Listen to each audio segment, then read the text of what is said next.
चलिए ध्यान दीजिएगा,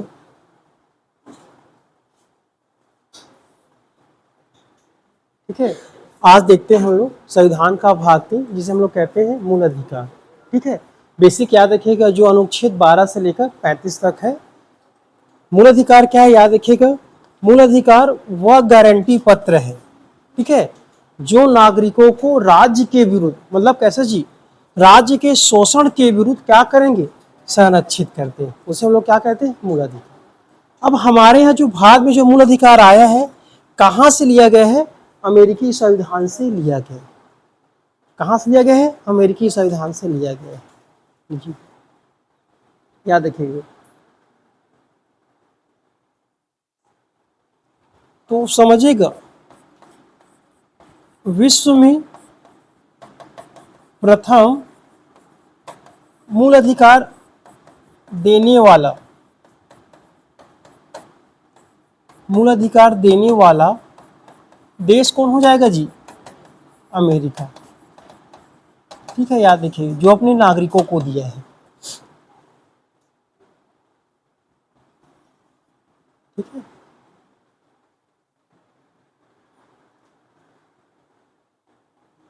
हो गया क्या,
जल्दी लिखो ना थोड़ा,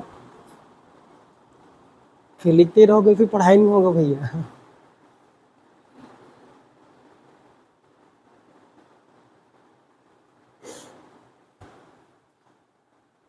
हो गया, अब आइएगा समझिए। अब अमेरिका में है जो मूल अधिकार, उसके दो रूप हैं। एक को हम लोग कहते हैं निरपेक्ष अधिकार और एक को हम लोग कहते हैं सापेक्ष अधिकार। समझिएगा, क्या बोलते हैं, सापेक्ष। निरपेक्ष अधिकार वो होता है जो किसी भी तरह से परिवर्तन नहीं किया जा सकता, और सापेक्ष अधिकार उसे कहते हैं जिसमें आप कुछ समय के रोक सकते हुए परिवर्तन किया जा सकता है। तो याद रखिएगा, अमेरिका का जो जो मूल अधिकार दिए हैं वो पूरा निरपेक्ष अधिकार है, उसमें किसी भी तरीके से कटौती नहीं किया जाता है। जबकि भारत की अगर बात करूं, हमारे यहाँ क्या मिलेगा जी, कुछ में आपके पास सापेक्ष अधिकार मिलेगा और कुछ में आपको कैसा मिलेगा जी, निरपेक्ष अधिकार। जैसे निरपेक्ष अधिकार की अगर बात करूं मैं, अनुच्छेद 17,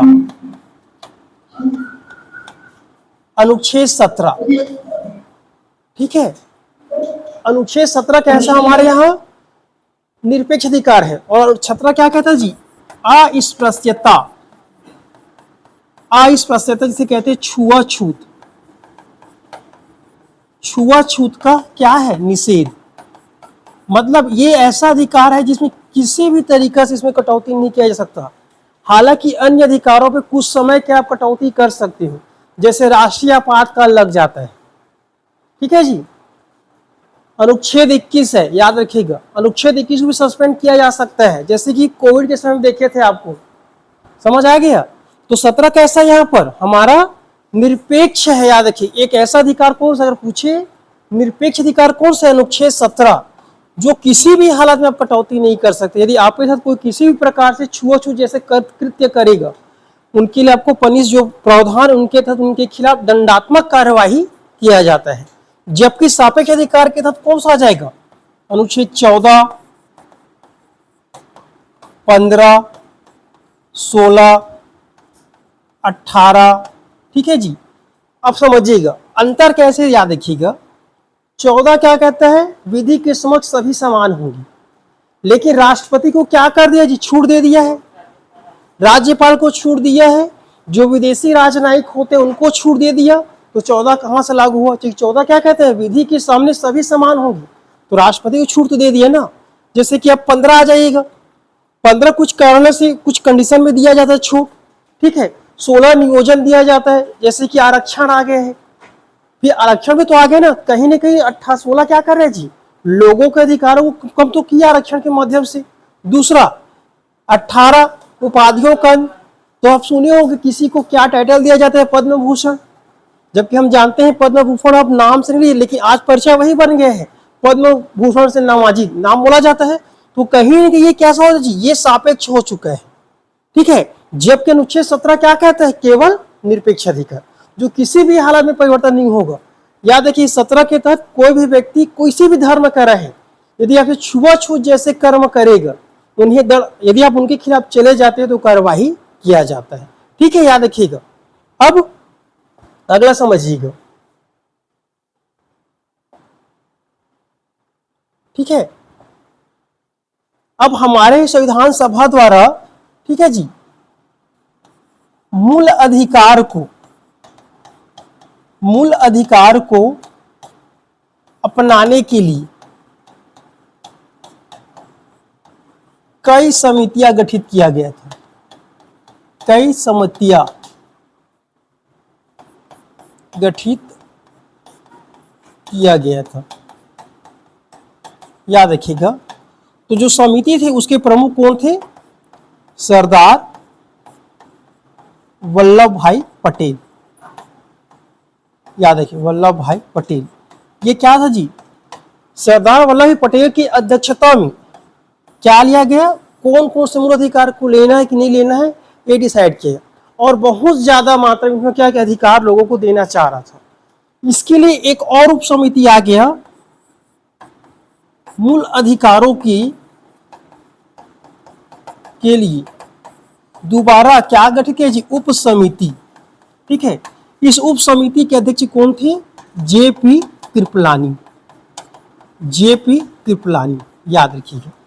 तो जेपी कृपलानी थे। तो पहला कौन था, मैं अगर बात करेंगे तो सरदार वल्लभ भाई पटेल, लिस्ट रखा होगा, उसमें छांट किसने किया होगा, जेपी कृपलानी। तो जेपी कृपलानी के माध्यम से जो क्या दिया जी, जो अनुमोदन किया होगा उसके बाद हम लोग वर्तमान में देखने को मिलता है। तो हमारे यहाँ टोटल अनुच्छेद 12 से लेकर 35 तक, ठीक है, ये क्या है, मूल अधिकार, जिसकी अनुशंसा किसने किया होगा, जेपी कृपलानी। अब देखते हैं कि हम कितने भाग में बटा है, ये देखेंगे आगे, ठीक है, याद रखिएगा। ये पूछता है, ठीक है, मूल अधिकारों की उप समिति कौन थे, जिसके प्रमुख जेपी कृपलानी, और मेन कौन था जी, सरदार वल्लभ भाई पटेल, ठीक है। अब समझिएगा, मूल संविधान में अगर हम बात करें, मूल संविधान में 7 प्रकार की मूल अधिकार दिए थे, 7 प्रकार के मूल अधिकार दिए थे, ठीक है जी। पहला तो क्या आ जाएगा, समानता का अधिकार, राइट टू इक्वलिटी। पहला क्या जाएगी, समानता का अधिकार, जो प्रारंभ होगा 14 से लेकर कहां तक जाएगा, अनुच्छेद 18 तक, ठीक है। दूसरा आता है स्वतंत्रता का अधिकार, स्वतंत्रता का अधिकार, और जो स्वतंत्रता का अधिकार है ये आता है अनुच्छेद 19 से लेकर 22 तक, ठीक है जी। तीसरा आता है शोषण के विरुद्ध अधिकार, शोषण के विरुद्ध अधिकार, शोषण के अधिकार ये कहां से होगा, 23 से लेकर 24 तक, ठीक है।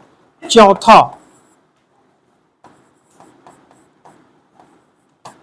धार्मिक स्वतंत्रता का अधिकार, ये प्रारंभ होगा 25 से लेकर जी 28, ठीक है। फिर पांचवा कौन सा आ जाएगा बताइए, शिक्षा एवं संस्कृति का अधिकार, ठीक है। Right to education and culture का अधिकार, बेसिक याद रखिएगा, ये कहां से आएगा, 29 से लेकर 30, ये 5 है। ठीक है, छठवां की अगर बात करें जिसे हम लोग कहते हैं, क्या आ जाएगा, संपत्ति का अधिकार। ठीक है,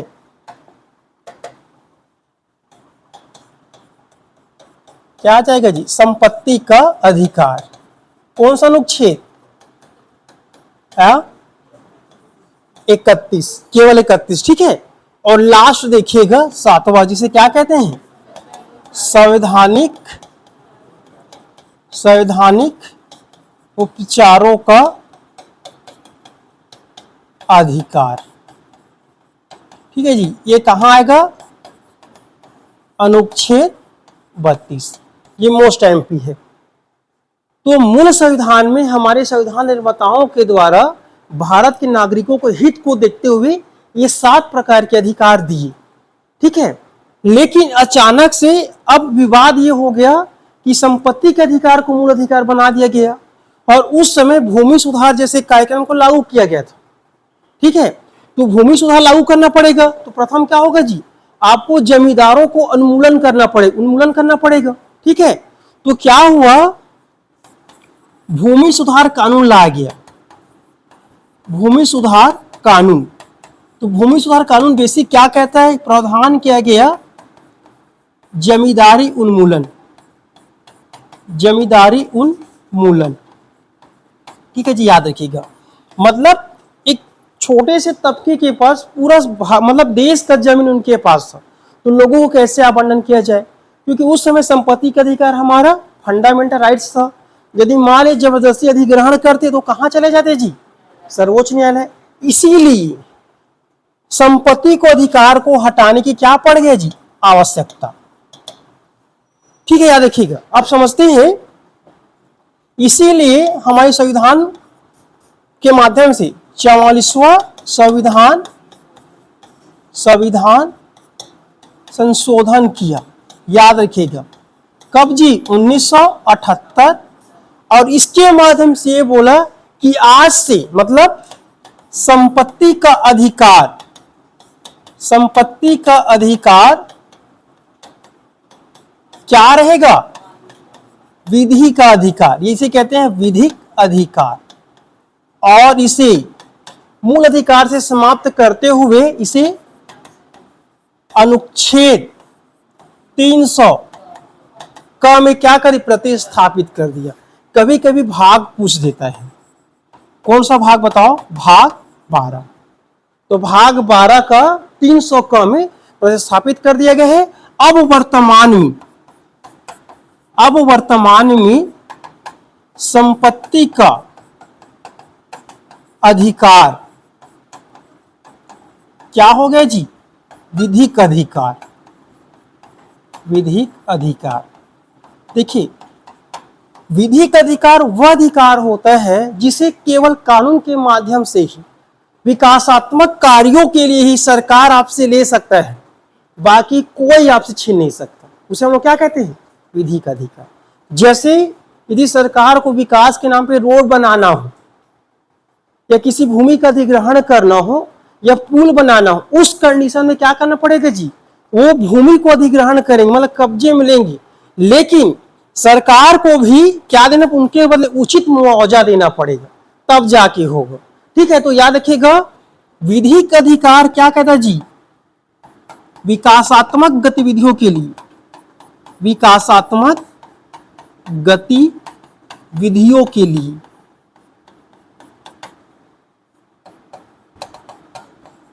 ठीक है जी, आपके पास जमीन को क्या कर सकते हैं, जमीन को अधिग्रहण, कब्जा में अधिग्रहण। ठीक है, सुने होंगे बलौदा में चौड़ीकरण किया गया है, आसपास जितने भी ग्राम, आसपास जितने भी दुकान थे, सबको तोड़ा गया होगा। अगर मान ले जाए, अगर ये हमारा फंडामेंटल राइट्स होता, क्या रोड बना पाते, नहीं ना। तो क्या किया गया होगा, जमीन को अधिग्रहण, और उसके बदले याद रखिएगा उचित मुआवजा दिया होगा।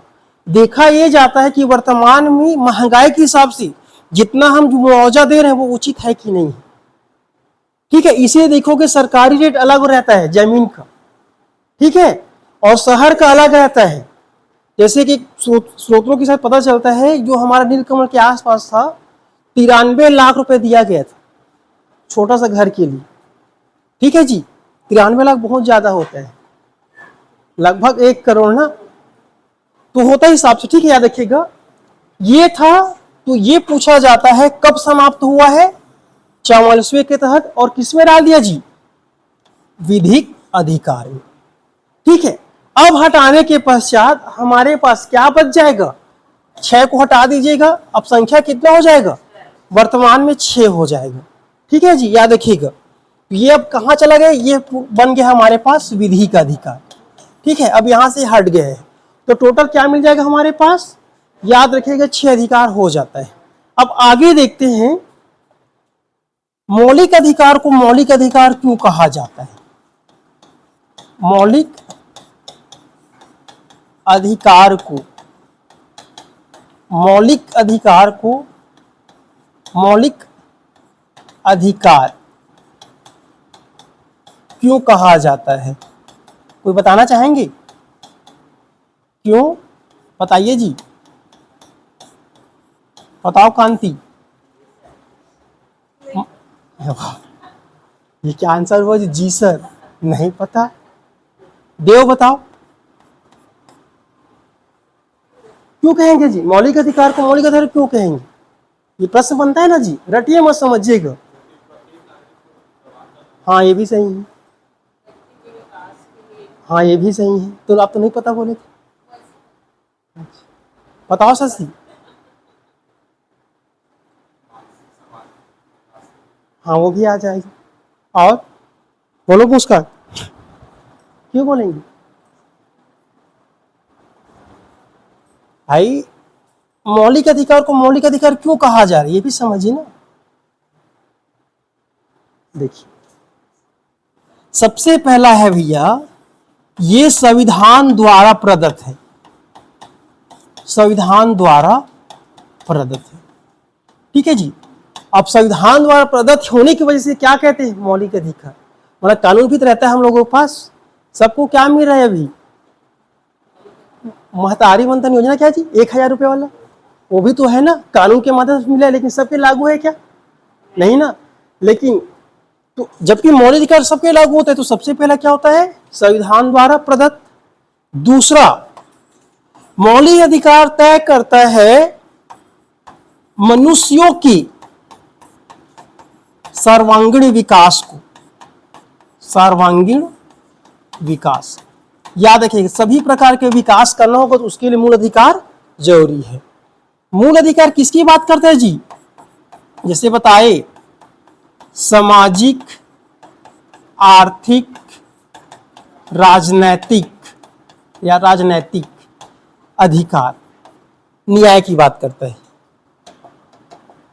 राजनीतिक न्याय। ठीक है, क्या बात करे गई, सामाजिक, आर्थिक, राजनीतिक न्याय की बात करते हैं। मोस्ट एमपी किसके खिलाफ दिया है, राज्य की। ठीक है, किसके खिलाफ दिया है, याद रखिएगा राज्य के विरुद्ध। ठीक है, यदि कोई हमसे छीने तो कहां जा सकते हैं जी, ठीक है जी, हनन होने पर, हनन होने पर कहां जा सकते हैं, सीधा सर्वोच्च न्यायालय। हाईकोर्ट भी जा सकते हो, लेकिन कहां जाए, सर्वोच्च न्यायालय। देखिए ऐसा कोई राइट्स होगा हम जा सकते हैं, लेकिन यदि हमारा हनन होता है तो कहां जा सकते हैं, सर्वोच्च न्यायालय। इस कारण से मौलिक अधिकार को क्या कहेंगे, मौलिक अधिकार। सबसे मोस्ट एमपी है, जिसे संविधान ने दिया है। अब इसमें संशोधन होगा तो केवल संविधान संशोधन के माध्यम से संशोधन होगा, न कि सरकार कर सकती है, याद रखिएगा। तो सबसे गारंटर हमारा कौन हो गया, संविधान। क्लियर हो गया। तो ये 6 और बहुत सारे मिलने के लिए, लेकिन बेसिक 5 पॉइंट याद रखिएगा। इसके वजह से हम मौलिक अधिकार को मौलिक अधिकार कहते हैं। अब मौलिक अधिकार को आप हटा दो, क्या लगता है मनुष्य का सर्वांगीण विकास हो सकता है, क्या लगता है लोगों को सामाजिक आर्थिक न्याय मिल सकता है? समानता का अधिकार बात करते हैं, कहीं ना कहीं सामाजिक की बात तो कर रहे हैं ना वहां पर। अनुच्छेद 16 नियोजन की बात कर रहे हैं, जहां पर लोगों को आर्थिक का मौका तो मिल रहा है ना, याद रखिएगा। ठीक है जी। राज्य क्यों दिया जा रहा है, कुछ देखेंगे आगे क्या राज्य क्यों कैसे दिया गया है। और हलन होने पर हम कहां जाएंगे? सर्वोच्च न्यायालय, हाईकोर्ट भी आप जा सकते हो। ठीक है, तो ये इसलिए क्या कहते हैं, मौलिक अधिकार को मौलिक अधिकार कहा जाता है। ठीक है, अब समझते हैं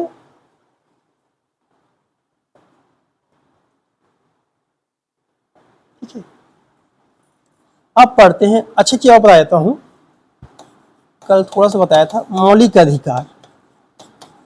कभी के पूछता है मौलिक अधिकार एवं कानूनी अधिकार में, ठीक है जी, अंतर क्या है? ये है बेसिक। ठीक है जी, क्या पूछता है, कभी कभी दोनों तो एक ही चीज ना, देखा जाए लगभग एक ही समान है। ठीक है, अब मौलिक अधिकार याद रखिएगा। ठीक है, मौलिक अधिकार जो होगा संसद द्वारा निर्मित, किसे कौन बनाएंगे जी? संसद द्वारा निर्मित एवं क्या हो जाएगा? संरक्षित। ये समझ में आया? और दूसरा मोस्ट एमपी, लागू भी कौन करवाएगा जी, बताइए? संसद ही करवाएंगे ना, अधिनियम पारित करके। जबकि कानूनी अधिकार क्या हो जाएगा जी? विधि द्वारा निर्मित, विधि द्वारा निर्मित। ये समझ में आया? विधि द्वारा क्या होगा, ये निर्मित होगा। कानून बना दिए हैं, एक्ट बना दिए, किस प्रकार का, जैसे कि पर्यावरण संरक्षण अधिनियम, याद रखिएगा। अब न्यायालय द्वारा क्या होता है इसे? संरक्षित। समझ आ गया? और तीसरा जी क्या कह सकते हैं, लागू भी कैसे होगा? न्यायालय के माध्यम से क्या देते हैं, यही हमारा सर्वोच्च है ना जी। जैसे कि अभी सुप्रीम कोर्ट ने कुछ आदेश पारित कर दिया गया है, देखा जाता है। ठीक है, तो लागू भी कौन कराते हैं? न्यायालय। बेसिक क्या देखिएगा, तो कानूनी अधिकार कहां तक सीमित है। अब तीसरा चीज संशोधन, याद रखिएगा। तो संशोधन कौन करेंगे यहां पर? संसद। और जबकि यहां पर कौन करेगा जी? विधायिका। विधायिका कैसे करें? बेसिक से कानून बना के क्या करते हैं, परिवर्तित किया जा सकता है, जबकि इसको लिए आपको संशोधन से पारित करना पड़ेगा। ठीक है, बेसिक अंतर। अब बता देंगे मौलिक अधिकार को मौलिक अधिकार क्यों कहेंगे, अंतर क्या है।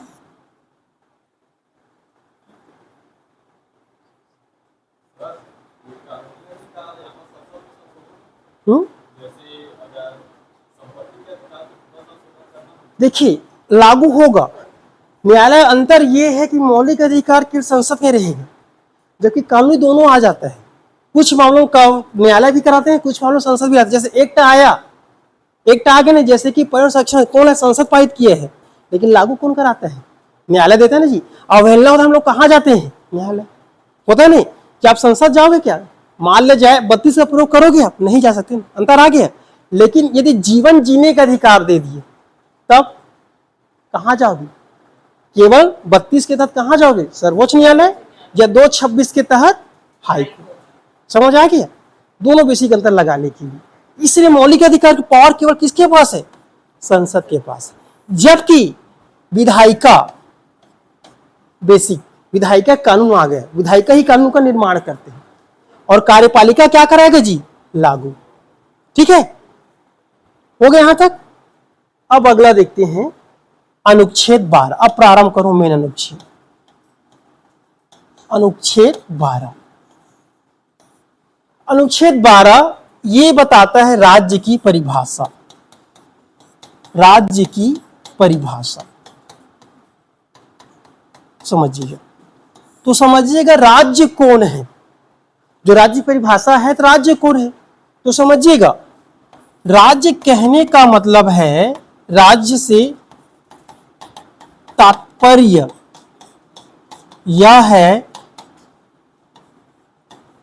कि राज्य क्या देंगे जी, अधिकार, राज्य मूल अधिकार नागरिकों को देंगी। ठीक है, राज्य मतलब भारत देश ही देगा, याद रखिए। किसको देंगे जी, मूल अधिकार किसको देंगी, नागरिकों को देंगी। यदि कोई व्यक्ति अधिकार दे रहा है तो अधिकार छीन भी सकता है।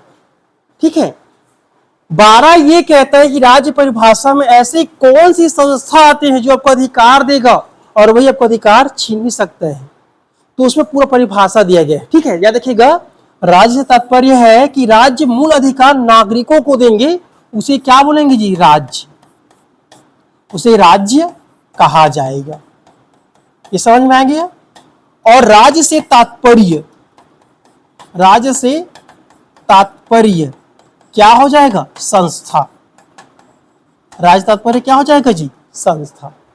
ठीक है, अब इस संस्था में कौन कौन आएंगे, सबसे पहला भारत का आ जाएगा जी, संसद खुद आ जाएगा ना, भी खुद तो कानून बना रहा है, खुद तो चेंज भी कर रहा है ना, करता है कि नहीं करता है, समय के साथ देखो अब बीच बीच में। ठीक है, दूसरा राज्य का क्या आ जाएगा जी, राज्य का विधानमंडल आ जाएगा। तीसरा सरकारी संस्था,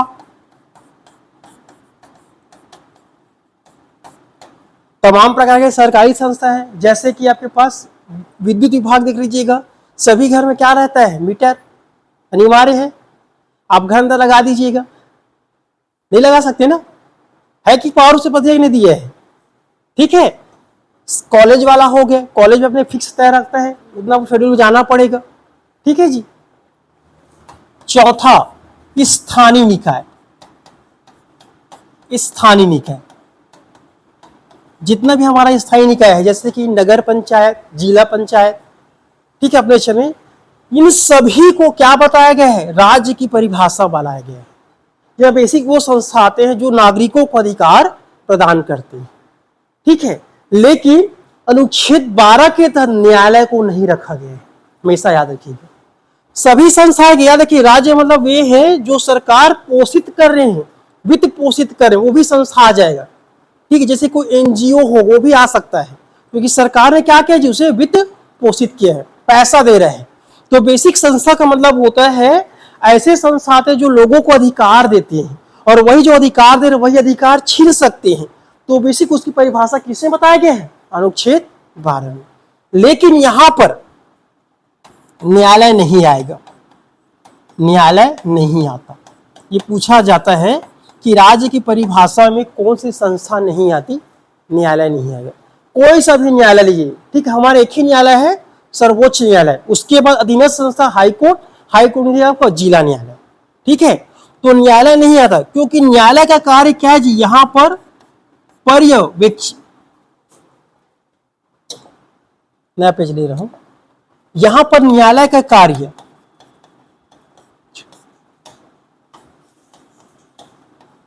पर्यवेक्षणी है।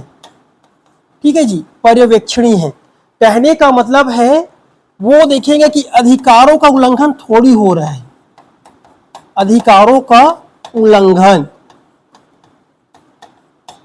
होने के लिए, होने के बाद कहां जाओगे आप, न्यायालय।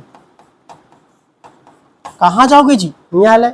तो इसमें बता दिया गया है कि अनुच्छेद 32 का प्रयोग कर सीधा आप कहां जा सकते हो, सर्वोच्च न्यायालय। ठीक है, जबकि अनुच्छेद 226 का प्रयोग करके कहां जाओगे आप, राज्य का उच्च न्यायालय। याद रखिएगा, एकमात्र मामला है अनुच्छेद 32, याद रखिएगा, मूल अधिकार को लेकर या सीधा जा सकते हो, बाकी अन्य मामला में जाने के लिए आपको अपील के माध्यम से आप जा सकते हो। सबसे पहले जिला, ठीक है, जिला के बाद कहां पहुंचेगा, उच्च न्यायालय, उच्च के बाद सर्वोच्च। लेकिन मूल अधिकार के मामले में सीधा आप कहां जा सकते हो, सर्वोच्च न्यायालय। कभी कभी प्रश्न ये पूछता है कि अनुच्छेद 32 और 226 में ज्यादा पावर किसको दिया है? तो ज्यादा पावर उच्च न्यायालय को प्राप्त है।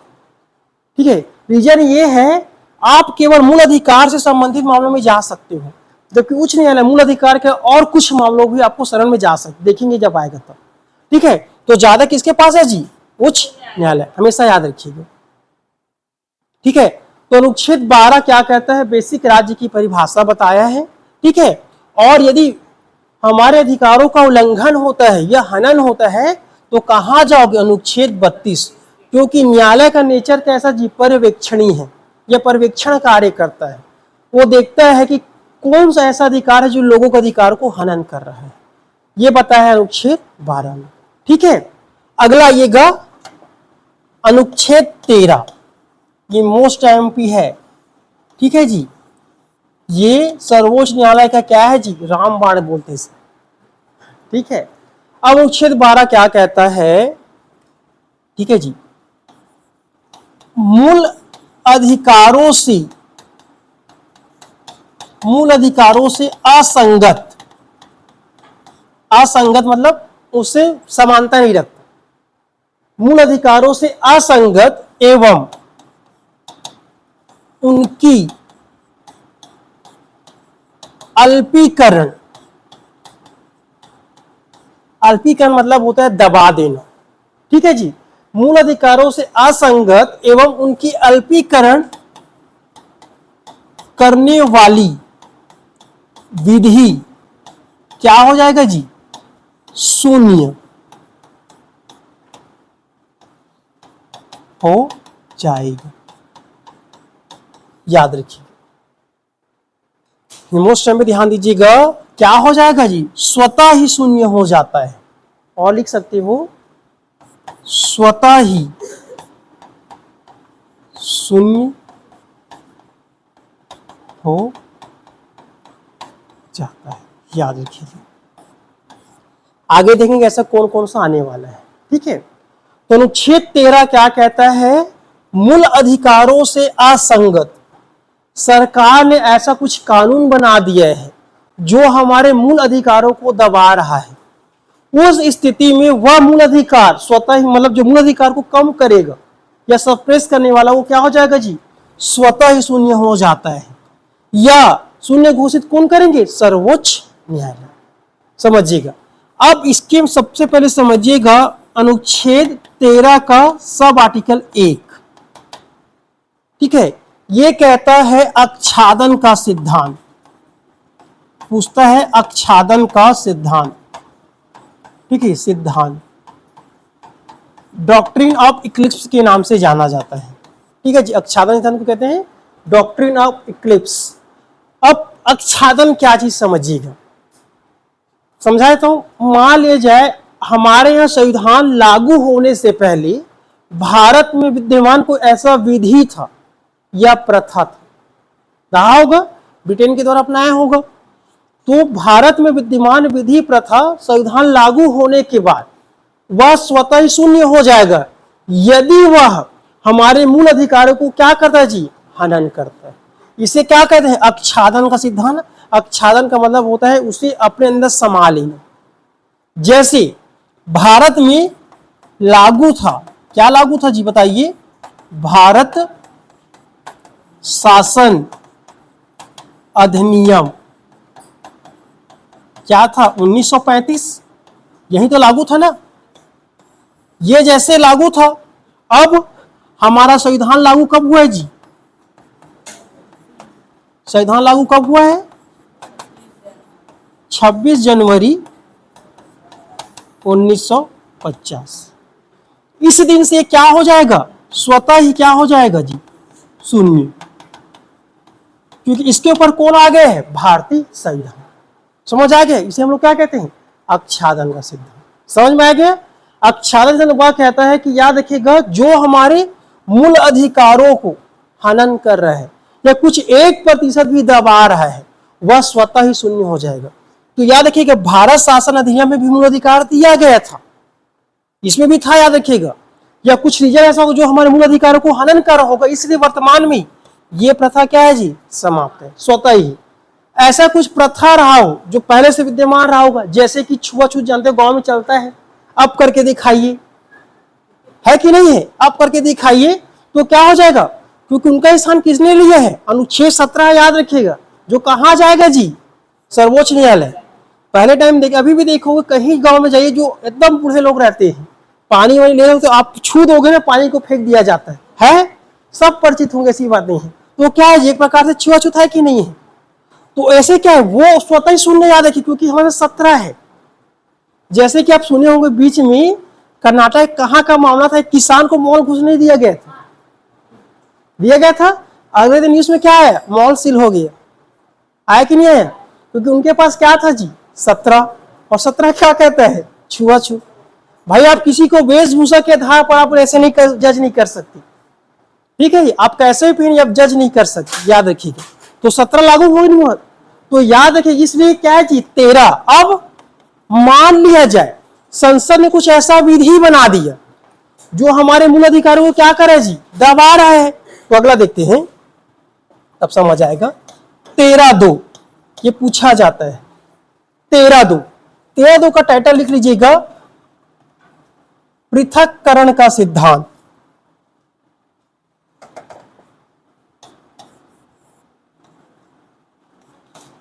पृथक्करण का सिद्धांत, पृथक्करण का सिद्धांत, ठीक है जी, डॉक्ट्रिन ऑफ सर्वलेबिलिटी के नाम से जानते हैं इसे, पृथक्करण का सिद्धांत। अब ये है क्या चीज, अब याद रखिएगा, राज्य ऐसा विधि या कानून निर्मित कर दिया,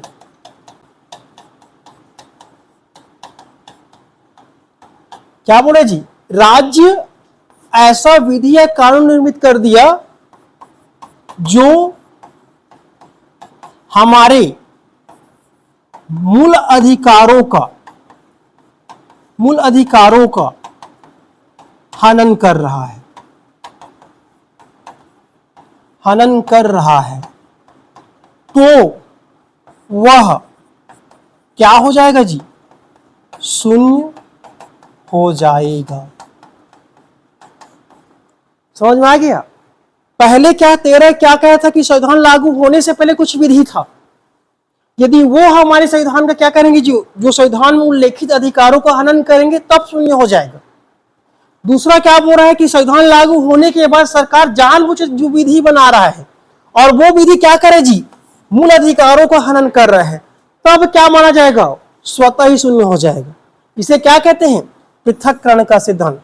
और कौन करेगा, सर्वोच्च न्यायालय। मान लीजिए सरकार ने एक बहुत सारा विधि बनाया, उस विधि के कोई सा भी एक हिस्सा भी या एक लाइन भी किसको दबाता है जी, मूल अधिकारों को हनन करता है, वही लाइन बस क्या होगा, शून्य हो जाएगा, न कि पूरा कानून।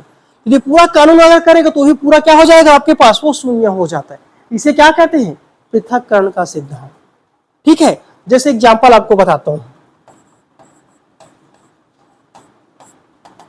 ठीक है जी, सरकार ने कानून बनाया कि रात को, ठीक है जी, 7 बजे के बाद निकलना प्रतिबंधित है। ये नया नियम ला दे, प्रतिबंधित है। अब समझिए, ये नया एक्ट लाया, जो भी हो गया हम नहीं जानते। नया एक्ट क्या हो गया कि सरकार बोल रहा कि रात को अब 7 बजे के बाद कोई भी व्यक्ति नहीं निकल सकता। कर दिया हमारे 21 का नाश। 21 क्या बोलता जी, है फ्रीडम आपके पास। अब देखा जाएगा कि जो सरकार ने एक्ट लाया है ये किस तरीके से है कि नहीं है। तो सबसे पहले देखेंगे कि आवश्यकता क्यों पड़ा है। हो सकता है कुछ रीजन आ गया हो तब माना जाएगा, जैसे कोविड के समय था, मान लिए थे कि हाँ उस समय था। लेकिन सामान्य स्थिति में यदि ऐसा कानून लाया जाता है वो स्वतः क्या हो जाएगा जी, शून्य हो जाएगा। समझ आ गया, क्योंकि आपने क्या किया, आपके राइट्स को समाप्त कर दिए हैं। क्योंकि आजकल हम जानते हैं कि नौकरी वाले लोग रहते हैं तो खुद तो 7 बजे सेवा करके आते हैं, तो घर कैसे पहुंचेंगे, हुआ कि नहीं हुआ। तो इसलिए क्या हो जाएगा, ऐसा कानून क्या हो जाएगा, स्वतः ही क्या हो जाएगा, समाप्त। इसीलिए सरकार ने क्या बोला बेसिक जी, याद रखिएगा, कम से कम 12 बजे से पहले आप आ जाइएगा, ये सरकार तय करके रखा है। बाकी ऐसा नहीं, विशेष स्थिति में आप आ सकते हो, लेकिन बोलता है कि कम से कम 12 बजे से पहले घर पहुंच जाओ। इसीलिए याद रात को 10 बजे के बाद डीजे सिस्टम को अलाउ नहीं किया जाता, क्योंकि लोगों को क्या अधिकार है, सोने का अधिकार है। नौकरी करके आइए, बगल में क्या चला दे जी, तो कैसा लगेगा फिर, लगता कि नहीं लगता है। इसीलिए नियम है सख्त, 10 बजे के बाद आप नहीं चला सकते, सब पे लागू होता है। यदि आपको चलाना होगा तो आपको परमिशन लेना पड़ेगा। अब वो परमिशन कौन देंगे जी, सरकार, मतलब जिसके अधीन है, कलेक्टर भी सरकार का संस्था है। अब निर्भर करता है, जैसे एग्जाम के समय की अभी है, तो एग्जाम के समय पहले से प्रतिबंधित कर दिया जाता है, ठीक है, याद आ गया। तो क्या है जी, इसी को हम लोग कहते हैं पृथक्करण का सिद्धांत। समझ में आ गया, ऐसा चीज जो कानून बना दिया हो और हमारे मूल अधिकारों को क्या करेंगे, हनन करेंगे, उसे हम लोग क्या बोलेंगे, स्वतः ही शून्य हो जाता है। ठीक है, 13(2). अगला लिख लीजिएगा 13(3). 13(3) में विधि शब्द को परिभाषित किया है। विधि शब्द को परिभाषित, विधि शब्द को क्या किया जी, परिभाषित। ठीक है, तो याद रखिएगा, राज्य द्वारा, ठीक है, पारित, याद रखिएगा, अध्यादेश, अध्यादेश हो गया, ठीक है, विधि हो गया, कानून हो गया, उपनियम हो गया, आदर्श नियम हो गया, अधिसूचना हो गया। ठीक है जी, यह सभी क्या कहा जाएगा, विधि कहा जाएगा। ये बोला है, इसे हम क्या बोलेंगे, बाई रूल के नाम से जाना जाएगा। ठीक है, राज्य द्वारा पारित कोई भी अध्यादेश हो गया, विधि हो गया, कानून हो गया, उपनियम हो गया, आदर्श, ठीक है जी, ठीक है, अधिनियम नहीं लिखोगे, अधिनियम, अधिनियम भी क्या कहलाएगा, विधि कहलाएगा। ये किसे बताया है, 13(3). ठीक है, और अगला आएगा 13(4), लास्ट है आज का 13(4). 13(4) यह कहता है कि संविधान संशोधन, संविधान संशोधन ये भी हमारा क्या एक प्रकार का विधि है। संविधान संशोधन भी विधि ना, संविधान संशोधन विधि, इसको क्या लिखो जाए, संविधान संशोधन विधि अनुच्छेद 13(3) में वर्णित विधि से अलग है। ये मोस्ट टाइम पे याद रखिए, क्या बोला जा रहा है कि 13(4) यह कहता है कि संविधान संशोधन विधि भी एक विधि है, लेकिन अनुच्छेद 13(3) में वर्णित विधि से अलग है। पहले क्या था, दोनों को आपस में जोड़ दे रहा था, जिसे सरकार कंफ्यूज होगा कि कौन सा विधि कौन सा नहीं था, जिसके वजह से हर प्रकार के संविधान संशोधन को चैलेंज किया जाने लगा कि ये भी एक विधि है। क्योंकि याद रखिएगा, विधि क्या हो गई जी, संविधान लागू होने के बाद विधि आ रहा था, आप उसे चैलेंज करे थे, इसीलिए एक नया संशोधन किया और इसे जोड़ा गया है 24वें संविधान संशोधन 1971 के द्वारा। याद रखिएगा, जोड़ दिया। ठीक है, कब जोड़ा जी, 24वें संविधान संशोधन 1971 के द्वारा संविधान संशोधन विधि को अलग बताया। किससे अलग बताया, 13(3) से। याद रखिएगा, आज यहीं तक इस वाले टॉपिक से। ठीक है, 8 तो बज गए जी, फिर भी पंचायती बताऊंगा थोड़ा सा। ठीक है,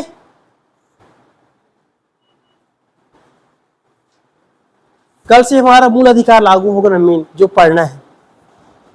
अब समझिएगा, सर्वोच्च न्यायालय या उच्च न्यायालय किसी अध्यादेश को लेकर, किसी कानून को लेकर समीक्षा करता है, तो सबसे पहले 13 को देखता है, वो क्या 13 का किसी को उल्लंघन कर रहा है। यदि 13 का उल्लंघन कर दिया तो स्वतः ही क्या करते हैं, उसे रद्द घोषित करता है। तो पूछा जाता है ठीक है, तो ये सर्वोच्च न्यायालय का सबसे बड़ा पावर अनुच्छेद 13 है। इनके तहत कई प्रकार को, जैसे कि याद रखिएगा, एक एक्ट लाया गया था 3 तलाक। ठीक है, किसका प्रयोग किया जी? 13 थी। समझ आ गया? आधार क्या बनेंगे? समानता का अधिकार। क्योंकि 3 तलाक क्या कर रहा था? केवल पुरुषों को बोल रहा था, महिलाएं कहां जाएगी? महिलाओं को भी बोलो ना भाई, हो सकता है महिलाओं को दिक्कत आ जाए, इसलिए क्या किया था? उसका प्रयोग करके 13 के तहत 3 तलाक को क्या मान लिया जी? रद्द किया था। ठीक है, लेकिन अभी भी 3 तलाक चल रहा है ना। 3 तलाक के भी 3 प्रकार होगा, तलाक हसन, तलाक अहसन और तलाक बिदत। बिदत समाप्त हुआ है। ठीक है, आगे देखेंगे। समझ आए यहां तक? ठीक है जी। अब देखिएगा थोड़ा सा पंचायती राज, नया टॉपिक है, लास्ट टाइम है, रिवाइज कर लीजिएगा।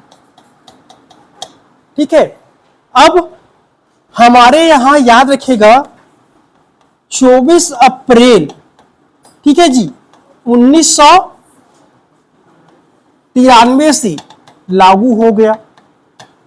ठीक है, अब इसके तहत पूरे देश में जो हमारा मध्य प्रदेश क्या था जी? लागू करने वाला क्या बन जाएगा? प्रथम राज्य। ये प्रथम राज्य हुआ। तो मध्य प्रदेश ऐसा कौन सा कानून लाया था वो देखते हैं। तो मध्य प्रदेश सरकार द्वारा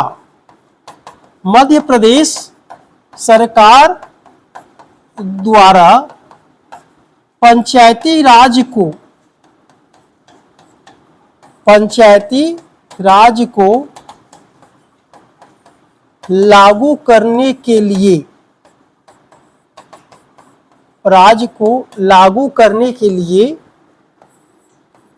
मध्य प्रदेश पंचायती राज अधिनियम कौन सा लाया होगा जी? 1993। समझ आएगा क्या लाया? मध्य प्रदेश पंचायती राज अधिनियम 1993। समझते हैं? ठीक है, तो क्या लाया है हमारे यहां? मध्य प्रदेश पंचायती राज अधिनियम 1993 आ गया। अब जो मध्य प्रदेश था, याद रखिएगा, मध्य प्रदेश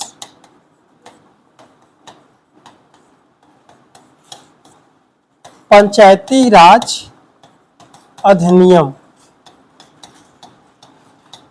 1993। ठीक है जी। तो मध्य प्रदेश की विधानमंडल से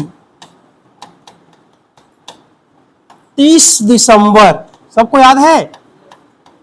30 दिसंबर 1993 को क्या हुआ? हाँ, यही किया है। क्या हो गया? पारित। याद रखिएगा कहां से पारित हुआ है? विधानमंडल से। अभी कानून नहीं बना है। अब इसको लेकर दिन आता है 24 जनवरी 1994 को राज्यपाल क्या देंगे जी? राज्यपाल क्या देंगे? अनुमति, मतलब हस्ताक्षर कर दिया। और अधिसूचना जारी कब हो गया? 25 जनवरी 1994 को। 25 जनवरी 1994 को अधिसूचना जारी। मतलब एमपी सहित छत्तीसगढ़ में पंचायती लागू कब हुआ होगा? 25 जनवरी 1994। ये लागू हो गया। पूछ सकते हैं कब से लागू हुआ है? 25 जनवरी 1994। और कौन सा लागू है? मध्य प्रदेश पंचायती राज अधिनियम 1993। ठीक है, हमें पढ़ना नहीं है। अब अचानक से, ठीक है जी, 1 नवंबर 2000 में क्या आ गया? छत्तीसगढ़ अस्तित्व में आ गया। ठीक है जी, अस्तित्व में आ गया। अब क्या करना पड़ेगा? इसके लिए याद रखिए हमारे विधानमंडल किसी प्रकार का नया कानून नहीं लाया। इसके लिए क्या कि इन्होंने एक विधियों का अनुकूलन आदेश पारित किया। अनुकूलन आदेश पारित किया। ये समझ में आया? क्या किया जी? विधियों का अनुकूलन आदेश। अनुकूलन आदेश वह आदेश होता है जो बताता है कि हम सेम उस कानून को स्वीकार करते हैं। जहां पर एमपी शब्द आया होगा वो किससे रिप्लेस हो जाएगा जी? छत्तीसगढ़ से। उसे क्या कहते हैं? अनुकूलन आदेश। उसके अनुकूलन हम उनको स्वीकार कर रहे हैं। तो विधियों का अनुकूलन आदेश पारित हुआ। किसी को डेट याद है? याद रखिएगा, 7 जून 2001। ये क्या हो गया? अनुकूलन आदेश पारित हुआ। लेकिन यदि सूचना जारी नहीं हुआ है तो पूछेगा, दो प्रश्न पूछ सकता है कि अनुकूलन आदेश पारित कब हुआ? 7 जून 2001 को, जबकि अनुकूलन की अधिसूचना, बताइए जी, अनुकूलन की अधिसूचना जारी हुआ 18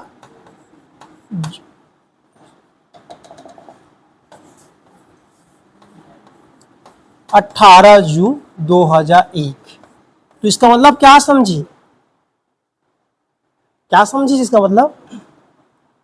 छत्तीसगढ़ में पंचायतें लागू कब हो गए हैं? 18 जून। समझ आ गया? तो कब से लागू है? 18 जून से। तो समझिएगा। अब इनके लिए क्या किया, फिर से रिपीट कर रहा हूं। तो विधियों का अनुकूलन 7 जून 2001। ये आदेश का अधिसूचना जारी कब हुआ? 18 जून 2001। और 18 जून 2001 को यह कहा कि छत्तीसगढ़ में पंचायती राज अधिनियम 1993 लागू हुआ। ठीक है जी, ये बोला गया। कब से पूछेंगे, दे दिया उन्होंने, बैक डेट से लागू किया। और लागू क्या हो गया? 1 नवंबर 2000। ये याद रखिएगा, लागू कब से हो गया? 1 नवंबर 2000 से। ये बताया। और क्या कहा? जहां जहां मध्य प्रदेश होगा, मध्य प्रदेश को किससे रिप्लेस करेंगे जी? छत्तीसगढ़ से परिवर्तित। ये समझ में आ गया? जहां जहां एमपी होगा वो किससे चेंज हो जाएगा? छत्तीसगढ़ से। एवं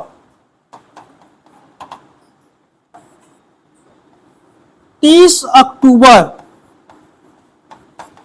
2000 तक मध्य प्रदेश में जितने भी संशोधन हुए हैं, जितने भी संशोधन हुए हैं, ठीक है जी, याद रखिएगा, संशोधन सहित क्या किया गया है?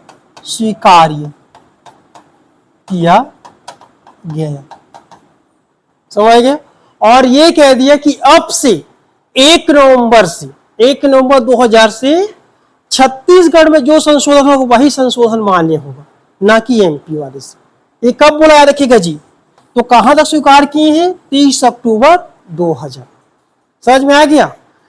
ये आदेश कब निकाला है? ये आदेश निकाला है 18 जून 2001। लेकिन पंचायती लागू कब से हुआ है? 1 नवंबर 2000। सब क्वेश्चन अलग देख के लगाइएगा। लागू है सीजी में कब जी? 1 नवंबर 2000 को। अधिसूचना जारी कब हुआ? 18 जून को। आदेश पारित कब हुआ? 7 जून को। 3 अलग अलग है।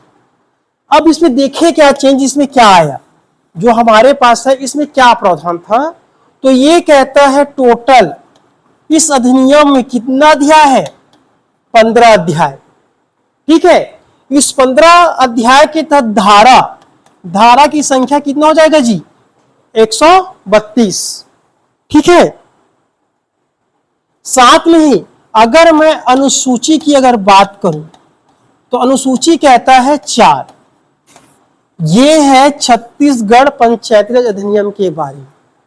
ठीक है, अध्याय की संख्या कितनी? 15। इस 15 अध्याय को कितने धारा में बांटा है? 132। और 132 धारा के अंदर कितने अनुसूची आएंगे जी? 4 अनुसूची। अनुसूची बताता है कि पंचायत क्या कार्य करेगा, समझ आ गया?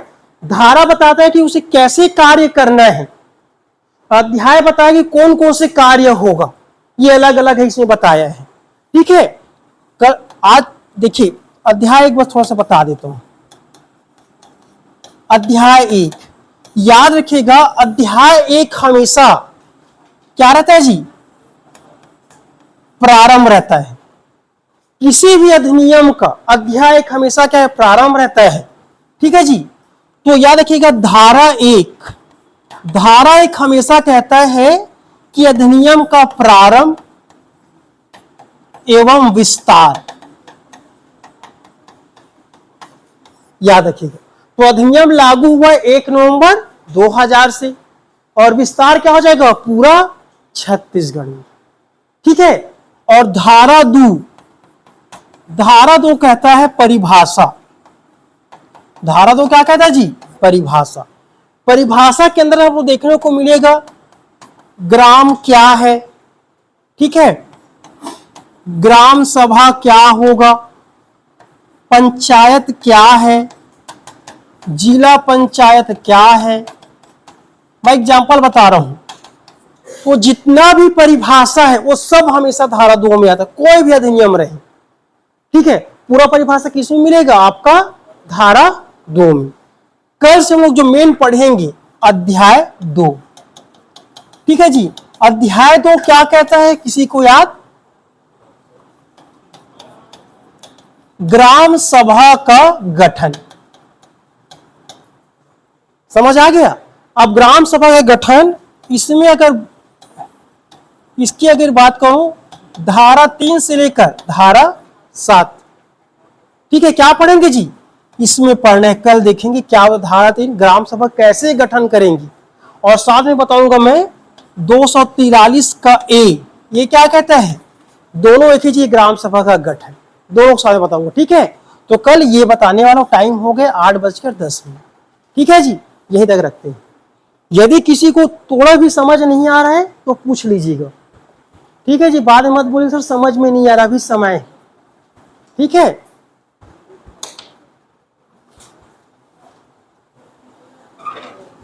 जी ऑनलाइन वालों को क्लियर है क्या? बताइए एक बार, हाथ उठा दीजिएगा।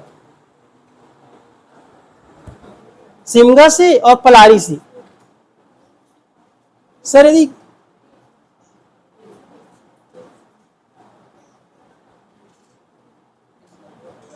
जी सिमगा पलारी से आवाज क्लियर है?